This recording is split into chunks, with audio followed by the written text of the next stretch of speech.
Яг тэгэхээр өнөөдөр хэдүүлээ Axel World-ийнхаа part 2 буюу дараагийн хэдэн ярилцах болно. Тэгээд өмнөх анги дээр хэрэг үдсэн бөгөөд санаж байгаа бол манай хоёр маань эргэлж уулзаад нэгнийг айдчих гээл дуусан гэдгийг санаж байгаа байх. За тэгээд үзээгүй бодлоо өмнөх партыг үзчихэд ороод ирээ гэж зөвлөе доо. За. Энэхүү видеог маань олон улсын бооцооны сайт болох OneXBet хамтран хүргэж байна. Хэрвээ та бүхэн өөрийн дуртай спортод дэмжин бооцоод авахыг хүсдэг бол доор хасрагсан байгаа линкээр ороод Sync OneX гэсэн миний промо кодыг ашиглаад өөрийн эрхээ үүсгэн анхны цэнэглэлт дээр 30% бонусыг аваарай. Үнэтэй заавал 18-аас дээш настай байх ёстой ба санхүүгийн эрсдлээ нэг тэргүүн тавьж хариуцлагатай байна гэдэгт бид итгэж байна. Black Lotus олон удаа Cyan Pyre буюу манай Taco тулаанаас нь мөрсөн болохоор энэ удаа өөрийн жинхэнэ дүрхийг харуулж тулааныг чинь хүлээж авъя гэснээр жинхэнэ аватарыг харуулнаа. Тэрийг нь мань хараад шүлснэн гожгоол ямар үзэсгэлэнтэй юм бэ гэтэргээл. Харин үзжсэн нөхдүүд нь Brain Burst-ийн хамгийн том урвагч Black Lotus байна. Тэр одоо хүртэл амьд гэж юу гэтэргэлцгээгээл. Харууд намайг аваад дүүлэн нисээч гэснээр ер нь бол тэнд байсан тоглогч нар цаг нэрсэн удахгүй дайныг дэгдэж галыг асаана гэдгийг зарлаад авнаа. Мэдээж манай Black Lotus-ийн хамгийн том зорилго бол level 10 руу хүрэх. Тэ мэдээж level 10 руу хүрэхийн тулд заавал дайн дэгдэх шаардлагатай болно шүү дээ. Тэр цагаас хойш хэсэг хугацаанд өргөхөд Taco, Haru хоёроо цугтаа Haru-гийн level-ийг их болохоор байлдаж Haru-гийн эсрэг тоглосон тоглогч нар нь ч анх удаа нэстэг аватартай тулсан миний хувьд эхлээ бахархууштай хэрэг байлаа гэтэргээл. Манайхан бас хурган од болчихноо тэндэ. Тэгсэн яг 308 burst pointтэй байсан Haru мэдээлгүйгээр левел ахиулаад 2 болгоцсон чинь ердөө 8хан оноотой үлдээтгэнэ. Taco ч шууд burst auto гээл тоглоомноос гарчдаг. Яг го бага оноотой байхад нь тулаанд ороод ялагдчих юм бол тэгэл шууд GG шүү дээ. Тэгээд левел ахиулахын тулд тэр оноогоор худалдаж авч байгаа гэсэн үг. Ер нь бол тэгэхээр ононоос нь хасагдана гэсэн санаа. Taco ч өөрийнхөө тал оноог түүнийг тулаанд ялсаар байгаад авахыг санал болгодогч Haru Kuroyuki Hime буюу өнөөх манай Senpai Anaga бага оноотой байх үедээ түүнээс огт асуугаагүй. Тэгээд би өөрөө санал болгох юм бол уурлах байсан гээл. Тэгэхээр би ч тэхгүй гээл саналаас нь татгалзаж байгаа юм. Мамен. Өнөөдөр манай Black Lotus-ийн жинхэнэ нэрийг нь Kuroyuki Hime гэдэг. Тэгээд үлээ зүгээр Kuro гэсний оронд зөв Yuki гэдээ дуудчих дөө. Орон чи өдөр манай хоёр очиж яг юу болоод байгаа. Тэгээд Borsto Rinko гэж яг юу болох талаар бүгдийг нь тайлбарлаж өгч байх зураа Taco-ны зүйлийг сэддэг нь Bouncer гэдэг нэг багийнгаас тусламж авах болж таардаг. Ер нь бол Borst Link-руудын bodyguard бөгөөд аватарын нэр нь Aqua Current байдаг. Тэгээд tag match буюу нэг жижиг мини гейм дээр бага оноотой болсон тоглогч нарын оноо нь сейф төвшөнд хүртэл хамгаалагч хийж тусалдаг л гэсэн санаалтай. Тэгээд ер нь эмэгтэй хүн байж таарад Haru санаандгүй мөөмнөөс нь барьж танилцж аваад нэрээстэй хөөгөөч ирнэ жирэн. За тэгэл тэр хоёр өөртөөсөө илүү левелтэй хүмүүстэй тулалдаад ялагдах юм бол оноо нь барыг хасагдахгүй болохоор 3-аас 4 левелтэй хүмүүсийг дуэл дуудана. Энэ охин болохоор дандаа л 1 левелтэй байдаг. Тэр шалтгаан мөн ялагдсан үед оноо хасагдахгүй учраас юм байна лээ. За нөгөө дуэл дуудсан 3-4 левелтэй хоёр маань жижиг томын 2 туйл байх ба ер нь бол комбо их хийж багаар ажилтдаг хоёр байдаг. Эхэндээ нэлээд үзээтэй байдаг ч эцэст нь нэг нь шорон шуурга, нэг нь цахилгаанаараа зохиод Haru бараг л нөхрөлтгийн даваан дээр Aqua өөрийн ажлаа хийж ер нь бол бараг л цэвэр усан бүтэцтэй болохоор даралтыг нь бүрэн зогсоодог бол Haru боломжийг ашиглаад final blow-ыг хийснээр тэр хоёр тулаандаа ялалтыг байгуулнаа. Тэгэхээр ер нь бол энэчнээс Haru юу сурч авсан бэ гэхлээр багийн ажиллагаа гэдэг ямар чухал болох талаар ойлгож авч байгаа. За тэгэл хангалттай оноонд хүрсэн болохоор одоо бид хоёрын бизнес дууслаа гэснээ гэнэт Haruг дуэл дуудснаа. Одоо чиний бүх оноог чинь би авах болно гэ жадамд. Haru ч би чамд ямар их итгэж байлаа гэдэг нэг ч хариу үйлдэл хийдэггүй. Тэгсэн яг хөө дэрэн зүгээр Aqua-гийн joke байж таарад ухаарлын хэд хэдэн зүйлийг айлдаад memory leak гэх техникийг ашиглаад манай хүний өөрийнх нь талаар ой санамжийг нь бүгдийг нь цэвэрлээд арилаад өгч байгаа байхгүй юу?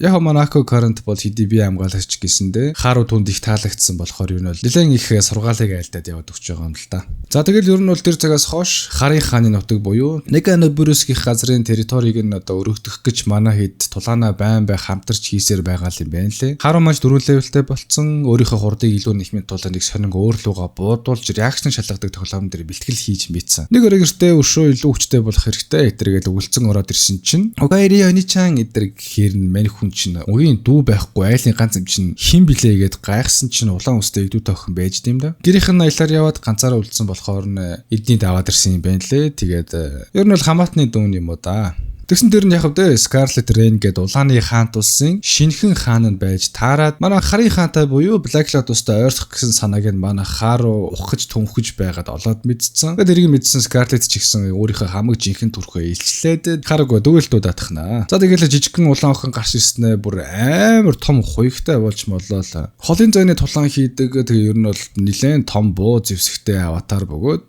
одоо манай хааруул жинхэнэ буудаж дайрч гарна да. Юудаж ихсэн хугацааны зэст улааны хааны хүсэл бол жинхэнэ амьдрал дээр харын хаан буюу Kuroyuki Hime эгчтэй уулзах байдаг. Дараагийн өдөр манай хэд ч сургууль дээр улааны хааны зорилго нь яг юу болох талаар ярьж байгаад эцэст нь Харугийн гэрийнхэн том бүрөнд нь бүгдээрээ уулзалтахаар болно. Манай Харуу ч тавиур дээр хит хитэн тоглоомтой тэгснэ Z ангиллалтай хитэн тоглоом байгааг нь битгий олоосой гэж яваад орсон чинь улааны хаан аль хэдийн бүх тоглоомнуудыг нь олоод авцсан мань хүнийг хурган өдөөстэй. Тэгснээл манай Yuki улааны хаантай буюу Никотой баахан бифрэл тако горч ирэхэд манай Харуу твэрч авч уйлж мөлцсөн хөр хим жаргаад байна уу зоогоод байна. Тэгсэн яг үнэндээ улааны хааны хувьд Харуу дээр ирсэн шалтгаан нь Silver Crow буюу түүний аватарын талбчийг нь ашиглаж Armor of Catastrophe гэх зүйлийг устгах л санаатай байдаг л да. Харуу бол энэ Chrome Disaster тэгээд Armor of Catastrophe эдгээр талаар юу ч мэдэхгүй болохоор тэр хэд Kepler холбогдоод Direct Link руу холбогдоод VR кино буюу одоо манай Yuki-гийн тархинаас нь ирж буй мемориг нь үзэхээр болж байгаа. Яг хөө энэ Chrome Disaster гэдэг бол 7 жилийн өмнө байсан агуу нэг burst linker юм байна л дээ. Тэгээд хэдэн охтууд нийлж байгаад тухайн үед нь burst link-ийн ертөнцөөс үгүй хийсэн ч гэсэн түүний дуулга буюу Armor of Catastrophe нь энд үлдсэн. Тэгээд random хүмүүсийг possess хийгээд өмнө самууд дэгдээгээд л байдаг юм байна л да. Тэгээд нэг удаа бүр хяналтаас гараад нэлээд замраагүй байдал үүссэн байхад нь Man Black Lotus тухайн үед очиж бүрэн устгах үгүй болтол нь тулалдаж устгасан юм байна л да. Гэхдээ саяхан дахиж гарч ирээд улааны хааны нэг үнэнч туслах. Тэд ер нь бол найзыг нь эзэндээ давтсан. Нөгөөх нь бараг л нисээд байгаа юм шиг зүхтаад байгаа болохоор улааны хаан юу ч хийж чадахгүй байгаа юм байна л да. Тэгээд Харугийн нисэх чадварыг нь ашиглаад түүнийг бариад өгөөч гэж хүсэх гэж ингээд дүү мөн болоод худлаа. Ани чам цог усан дарын морой энэтэр илгээд байсан юм байна л да. Манай хэд ч маргааш дахиж нэг удаа Харугийн гэрт нь уулзахаар болцохоогоод явах гэж байхад нь Они чам хоёлоо шүнжин тоглож хоны идэр гэсэн чинь манай Yuki яаж зүгээр байх вэ? Хардаад би ч гэсэн тэгвэл хонон идэр гээл. Хөөрхөн. Тэгэл манай гуравчин дэлгүүр ихсэж аваад сайхан хоолоо идчихэд шөнө 2 охинтой цуг унтаж мунтаалаа. Өглөө нь Yuki Харуу 2 хичээлдээ явдаг бол мань Нико буюу улааны хаан маань гэртээ үлдэж байгаа нь энэ. Лифтэнд явж байгаад зангаан сударсан байхаар нь манай Yuki суугаад одоо янзалж өгч байгаа байхгүй юу. Тэгсэн яг л хаалга нээгдсэн чинь өнөө Чиюг харчаад бас хурган хардаастай. Харин тэрүүгээр нь зүгээр тако явж байсан байж таараад Чиюг дахиад л өнөх Burst Link гэх тоглоомноос болоод иймэрхүү зүйлс босон гэж тайлбарлахаар нь өнөөх нь надад ч гэсэн тоглоомыг суулгаад өгчих гэтэргээл. Би жигсэн чамаар Лайнштайн эдэргээл. Ер нь бол энэ Brain Burst гэх тоглоомыг нэг л хүн дамжуулах боломжтой бөгөөд дамжуулсан хүнийх хамгаалагч нь болох үүрэгтэй байд юм байна л да. Тэгсэн маань Харууч тэгвэл Yuki Senpai хамгаалагч нь хэн байх вэ гэдэргээл бодолд автаастай. Тэгэхээр ерөнхийдөө бол Yuki Харуг сонгож өөрийнхөө ганцхан боломжтой хүнийг сонгосон гэдэг нь айгүй бас их гол point байгаа биз. Харууч мэдээж Yuki-гаас түүний хамгаалагч нь хэн болохыг асуудагч өнөөх нь энэ талаар мэдэх цаг нь арай болоогүй байна эдэргээл ер нь бол үнний өчөхгүй л дээ. За тэгэл манай дөрөв өнөөх арморыг буулгаж авах гээл Field with No Limits гэх газар руу буюу цаг хугацааны лимит байдаггүй. Тэгээд жинхэнэ Battleground руу яваад орж байгаа байхгүй юу. Ерөнхийдөө бол энд заавал 4 левелтэй байж орж ирэх ба зорсон газар хүрэхийн тулд тэд Харугийн далавчийг нь ашиглахаар болвоо гэж. Yuki Nico 2 би Харугаас тэрнэ би тэрнэ өдөргээл бөө хэрүүл болоостой. Нисэх замдаа энэ газрын талаар баахан ярилцаал явж байхад нь мангар олон баачкан нэрийн дайралтанд дүртөөд доош газардхаас өөр сонголтгүй болж газарчсан чинь Шарын хаан буюу Yellow Radio гэх нөхөр хүмүүсийн хамтаар гинтийн бэлэг барьсан нь тэр байж таардаг. За тэгсэн чинь Никогийн найз Cherry Rook тэр арморыг өгч эзэмдүүлсэн хүн бол энэ нөхөр болж таардаг. Тэгэд манай хүмүүсийг тоглоомд орж ирэх цагийг нь маш сайн тааруулж дайралт хийж байгаа нь болж таардаг. Ер нь бол анханасаа л улааны хааныг устгах зорилготой Yellow Radio-гийн үүсгэсэн одоо өрхөн юм да. Харууч мэдээж шууд системээс лог аут хийцгээе гэсэн ч заавал тодорхой цэгүүл зүгүүд дээр очиж байж логаут хийх боломжтой. Тэгэхээр тэд энд заавал тулалдаж дайнд ялж байж логаут хийх боломжтой гэсэн санаа. Гэхдээ зөвхөн улааны хааныг байна гэж тооцоолсон шарын хаан Black Lotus-ыг тулааныг зүгээр хараад шинтээд таашаал аваад зогсож байх талаар санал болгодогч өнөөх нь чи хүн андуураад дайнд бэндмэн нэтэр гайл. Тэгсэн маань шарх ухаач нэг өдөр шийдснэ Black Lotus өмнөх улааны хааны толгойг цавчиж байгаа бичлэгийг нь үзүүлээд нэгэсэндээ манай Senpai травмаг нь өдөөснөөр мань хүн ухаан алдаад өгнө. Энэ Accel World-д юу болдог вэ гэхлээр хэрвээ тухайн тоглогч ямар ч тулалдах хүсэл байхгүй болвол өөрийнхөө аватараа удирдах чаддгүй юм байна л та. Тэгээ манай Senpai яг тийм л зүйл тохиолж байгаа. Харин улааны хаан хэрвээ өөрийн хүчээ ашиглавал хөдөлж чадахгүй мангар том танк болон хүрдэг учраас тэд зүгээр л эндээс зүгтахаар болцгоно. Гэхдээ энэ Battleground бол дайралтын өвдөлт нь тоглогчид 2 дахин илүү хүчтэй мэдрэгддэг юм байна лээ. Тэгэхээр нэлээд болгоомжтой байхгүй л тий. Нэлээд зүгтаасны эцэст Taku маань өөрийгөө золиослон цаг авах гэж оролцсон ч жирийг ялагдаад тоглоомноос хасагддаг бол Нико би зүгтаах хүн биш ээ эднэргээл өөрийнхөө хүчээ ашиглахаар болж байгаа. Мэдээж Харуг ойрын цанд ирсэн нөхдүүдийг аргалахыг гуйгаад бүр үнэхээр хэцүү болсон үед Black Lotus-ыг аваад зүгтаа гэснээр тэдний дайн эхэлнэ. Өгийн галзуу улааны хаан галзуурдгаараа галзуурч Харуч ойрын цанд ортож ирсэн нөхдүүдийг нэг нэгээр наргалаад байжсэн чинь анзаараагүй байхад түүнийг захилгаанаар зохиулах зуурна. Улааны хааны аватарын биеийн хэсгүүдийг шарын цэргүүд нэгээр салгаад онд юм да. Харуч газар хөвтөж байсан Юкид хандаад хааваа нөгөө 10 левел орно гэдээсэн зүгээр хитэж яхаар бас тулалдлаа ухаа хүүрээ этэр гэсэн.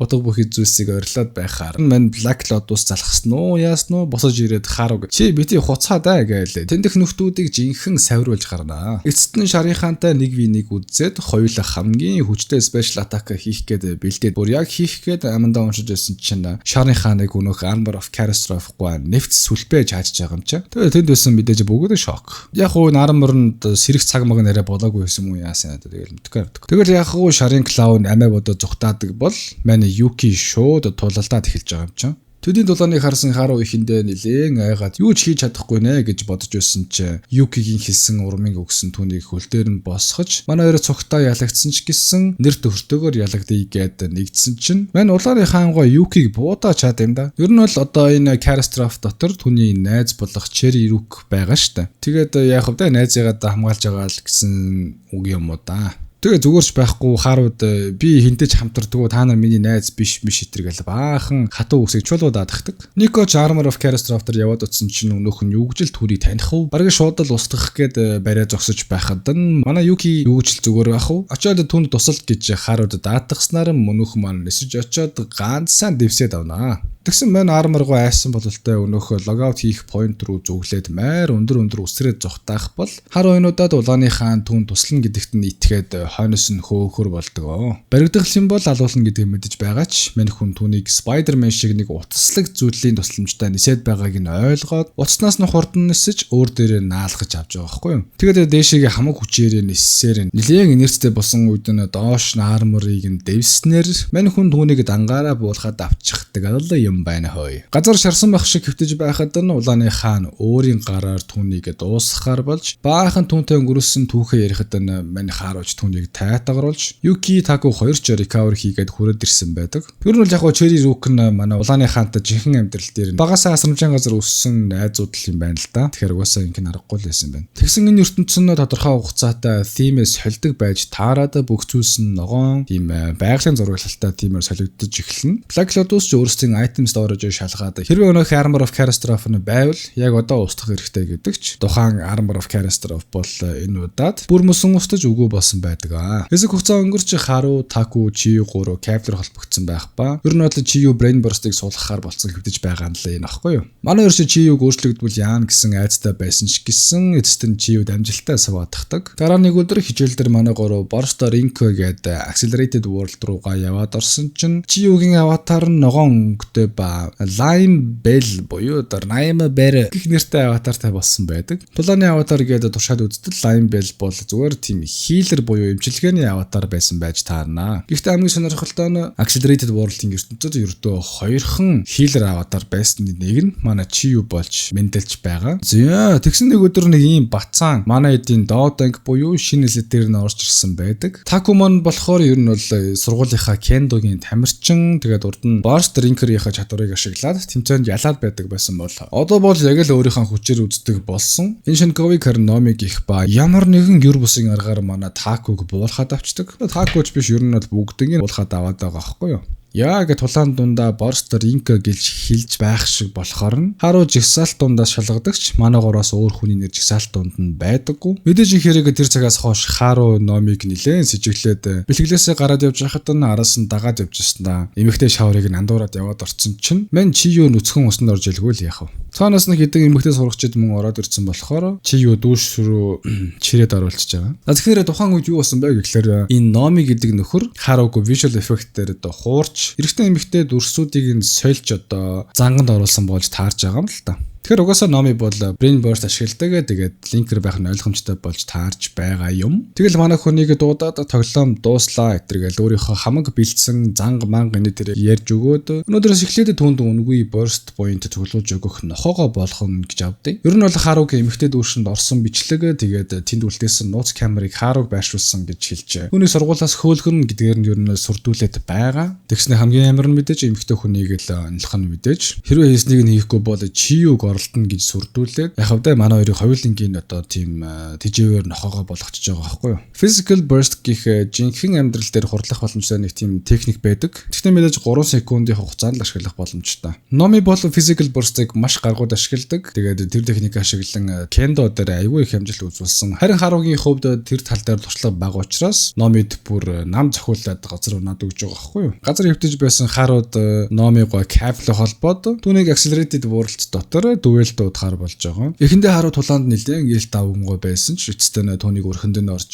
хөвтөх зуурн Номигийн арга нь хүмүүсийг чадварыг нь хулгайлах юм байна лээ. Тэгэхээр мэдээж хэрэг манай харуугийн далавчийг нь чаачж байгаа юм л да. Тэгэд ер нь бол гинтийн шок авсан манай Чию болон харуу хоёр бүр маш гүн хямралд орж эхэлж байгаа. Тэгээд тэр өдрөөс хойш харуу нэг л өөртөө ихтэй биш болж гүн харанхуй руу нэвчэн орсоор л байдаг. Нэг өдөр мань хүн өөрийгөө далавчгүй буюу нисэж чадахгүй байхдаа хэр зэрэг үзээтэй вэ гэдгээр шалгах гээд хинтээж хамаагүй тулаан хийж үзэх болсон чинь өнөө эхний анги дээр гардаг Ash Roller буюу манай байктай гавдан толгойтой нөхөр заяа. Тэсний мань харуу нэг дайралт хийж үзэхээр нь манай Ash Roller алхитийн харуугийн тулааны стилийг мэддэг болсон болохоор тухайн дайралтыг нь блоклсон чинь мань харуу бүр өөртөө бүр амар гутраад далавчнд байхгүй бол би ч үнэхээр хинч биш юм байна гээл шууд буугаад өгч байгаа байхгүй юу. Тэсэн намайг одоо чи яана байна өөрөө мэд би зүгээр бууж өгөх юм уу гэтэргээл. Мэдээж ийм даун болцсон харууг хараад манай Ash Roller баахан inspirational юм ярьж байгаад манай үнийг нэг тийшээ байкн дээр суулгаад ширээд явдаг нь энэ мангар өндөр одоо хад ч юм уу уул ч юм уу зүйл байдаг. Тэгснэ өнөөхөө өндөр зүйл рүү авирдаг скиллээрээ дээшээ авираад гарахад нь дээр нь Ash Roller-ийн хамгаалагч буюу одоо түүнд тоглоомыг дамжуулсан хүн нь байдаг. Тэр эмэгтэйг Skyraker гэх ба ер нь бол Axel World-д нисэхэд хамгийн ойрхон байсан линкерл юм байна л та. Тэгэд яах вэ? Skyraker маань манай хаарууд дахид нисэгдэн тусланаа л гэдэг. Гэхдээ мэдээж алах болсон далавчаа болоод авах боломжгүй хийдэж нисэхгүй ч гэсэн түүнд ямар нэгэн зүйлийг сурах гад л байгаа бол л та. Skyraker манай хаарууд нэг амар зүйлийг хийлдэг нь түүний далавч бол зүгээр л нэг шоу төдий зүйл буюу энэ хүүхэн өөрөө wheelchair дээр гараач хүргэхгүй ямар ч мотор байхгүй мөртлөө чөлөөтэй хүснээрээ хөдөлж чаддаг нь Axel World-ийн willpower байхад л бүхнийг чадах учраас харууч гэсэн орлож үзхийг хүсснээр хоёрын тренинг эхлэхээр болж байгаа. За тэгэхээр ер нь бол энэ Axel World-д willpower буюу ямар нэгэн зүйлийг хийх хүсэл эрмэлзэл байгаа. Тэгээд imagination сайн байгаа үед боломжгүй зүйлийг боломжтой болгох боломжтой л гэсэн санаа юм уу да. Бэлтгэлийн эхний өдөр Skyraker харууг доош нь түлхэж унгааснаар бэлтгэл нь эхэлдэг. Харууч эхний өдрөө газрыг цөм зөхиод аргаа олоод бараг л оройлоо авирсан чинь өнөөх тоглоомын transition эхэлснээр манай хүн унаад өгөлгүй л яах вэ. Тэгсэн шинэ theme нь мэдээж өнөөх харанхуй dark төмөрлөг theme байж таарад төмөрөнд нь ямар ч гэмтэл утруулж чадахгүй байсан болохоор жоохон тэрээстэй сууж байсан чинь дээрээс нь нэг бофта цуг захиа унаад ирнэ. За захиан дээр нь болохоор ерөнхийдөө бол burst drinker dosing imagination болон willpower зөв ашиглаж чадах юм бол юу ч бүтлэх боломжтой гэсэн утга бүхий захиа байдаг. Харин манай харуу маань тухайн зүйлийг ойлгох ухаарсан бол л та өөрийнхөө гарыг сэлэн мэт хурцаар төсөөлж хэд хоног дараалсан тухайн ханыг нэвт сүлбэн бэлтгэл хийсээр л байдаг. За тэгэл тухайн хааныг чөлөөтэй нэвц сүлбэж чаддаг болсон үедээ манай хараа дэшегээ авирч эхэлнэ. Мэдээж явж байх замдаа Skyraker-д ярьсан маш олон зүйлийг эргэцүүлэн бодож өөрийнхөө imagination scale улам бүр сайжруулсаар л байдаг. Slowly but surely гэдэг шиг манай хүн баг багаар явсаар эцэст нь оройд ирэн гарч ирэхэд Skyraker түүнд өвгөр тэдний бэлтгэлэн дуусаж байгаа талаар хэлж энэ анги маань дуусаж байгаа. За тэгээд дараагийн парт дээр юу нь бол энэ анимын сүүлийн ангуудыг оруулаад дуусгана. Skyraker маань яг өшөө юу заах юм бол тэгээ харуу яг буцаад нисэж чадах уугүй юу? Номи гэдэг буцааныг яаж устгах уу? Тэгээд далавчаа буцаагаад авч чадах уугүй юу гэдгийг нь хэдүүлээ дараагийн бичлэг дээр тодорхой болгож авъя да. Окей. За. Bye.